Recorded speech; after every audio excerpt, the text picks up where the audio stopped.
जीवनाचे खरे सत्य जाणून घ्यायचे असेल तर व्हिडिओ शेवटपर्यंत नक्की बघा. आजकाल सरड्यासारखी पटकन रंग बदलतात माणसं. आधाराचा हात देताना विश्वासघात करतात माणसं. जखमेवर फुंकर मारण्याऐवजी त्यावर मीठ चोळतात माणसं. रामाचे रूप घेऊन रावणासारखे वागतात माणसं.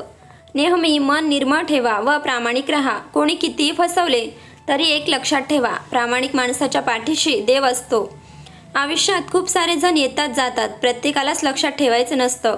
पण जे आपल्या सुखदुःखात सामील होतात त्यांना मात्र शेवटच्या श्वासापर्यंत विसरायचं नसतं.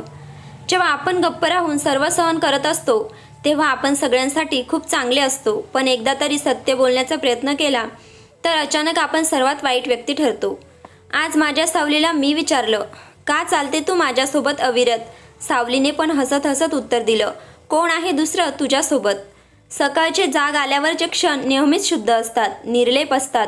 दिवसाच्या कारस्थानांचा खोटेपणाचा थर त्यावर चढलेला नसतो. मला समजून घेणं प्रत्येकाला जमणार नाही, कारण मी असं एक पुस्तक आहे ज्यात शब्द कमी आणि भावना जास्त आहे. ज्या दिवशी जबाबदारीचं ओझं खांद्यावर येतं ना, त्या दिवसापासून थकायचं आणि रुसायचं अधिकार संपतो. अपमान करणे स्वभावात असू शकतं, पण सन्मान करणे मात्र संस्कारांवर अवलंबून असतं. दुसऱ्यांच्या दोषाचे वर्णन तुमच्याकडे करणारे लोक तुमच्या दोषांचे वर्णन तिसऱ्याकडे करतात, हे लक्षात ठेवा. आयुष्यभर सुखी होण्याच्या नादात जीवनभर दुःखी राहतो, त्याचे नाव आहे मानव. आपल्या आयुष्याची दोरी दुसऱ्याच्या हातात देऊ नका, स्वतःचे निर्णय स्वतः घ्या. कौतुकाची तुम्ही जितकी जास्त अपेक्षा धराल तितके निंदकाचे भय तुम्हाला जास्त वाटेल. विरोधक एक असा गुरु आहे जो तुमच्या कमतरता परिणामांसहित दाखवून देतो. ज्याचा स्वतःच्या मनावर ताबा असतो तो सर्व जगाचा मालक होऊ शकतो, पण ज्याचा स्वतःच्या मनावर ताबा नसतो तो आयुष्यभर गुलामगिरीतच राहतो. आपल्याकडे समोरच्या व्यक्तीला देण्यासाठी काहीच नाही असं वाटत असेल तर चेहऱ्यावर एक स्मित हास्य असू द्या. खरंच हा उपहार इतर कोणत्याही वस्तूपेक्षा मौल्यवान असेल. लोकांचे कान भरून किंवा काड्या करून तुमचं अस्तित्व क्षणभर टिकतं. आयुष्यभर जगावर राज्य करण्यासाठी मनाचा मोठेपणा आणि नीती साफ लागते. एकाच अवयवावर ताबा मिळवला तर ज्ञान आणि कर्म यांना जिंकता येणं सहज शक्य आहे. असा एकमेव अवयव म्हणजे जीभ.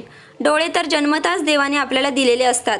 कमवायची असते ती नजर, चांगल्यातलं वाईट आणि वाईटातलं चांगलं ओळखण्याची. ज्याला दुःखातून सुटका पाहिजे असेल त्याला लढावे लागेल, आणि ज्याला लढायचे असेल त्याला अगोदर शिकावे लागेल. कारण ज्ञानाशिवाय लढाल तर पराभव निश्चित आहे. त्या व्यक्तीच्या जीवनात आनंद आणि शांतता कित्येक पटीने वाढते ज्यांना कौतुक आणि निंदा एक समान वाटतात. चांगल्या भावनेने सर्व काही करा आणि काही अपेक्षा करू नका. तुम्ही कधीही निराश होणार नाही. खोटं बोलणाऱ्या व्यक्ती सर्वांनाच आवडतात, खरं बोलणाऱ्या व्यक्ती सर्वांनाच खटकतात.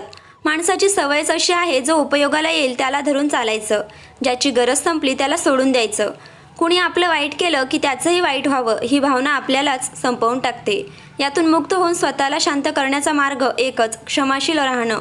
माणसाला जिंकायचे ते केवळ आपुलकीने, कारण वेळ, पैसा, सत्ता आणि शरीर एखाद्या वेळेस साथ देणार नाही, पण माणुसकी, प्रेमळ स्वभाव आणि आत्मविश्वास आयुष्यात कधीही तुम्हाला एकटे पडू देणार नाही. शरीर आणि मनाचे नाते एकदम घट्ट आहे. शरीराने दुबळा झालेला माणूस मनाने बरा होऊ शकतो, पण मनाने दुबळा झालेला माणूस शरीराने बरा होऊ शकत नाही. आयुष्यात नेहमी लहान होऊन जगण्याचा प्रयत्न करा, कारण जेव्हा तुम्ही लहान होता तेव्हा इतरांना समजून घेता आणि मानही ठेवता. लहान होणे याचा अर्थ कमीपणा घेणे असा नव्हे, तर लहान होणं म्हणजेच महान होणं असतं. जर शेतात बी पेरलं नाही तर निसर्ग शेत गवताने भरून टाकतो. तसेच जर डोक्यात सकारात्मक विचार भरले नाही तर नकारात्मक विचार स्वतःची जागा बनवतात. म्हणून सकारात्मक व्हा,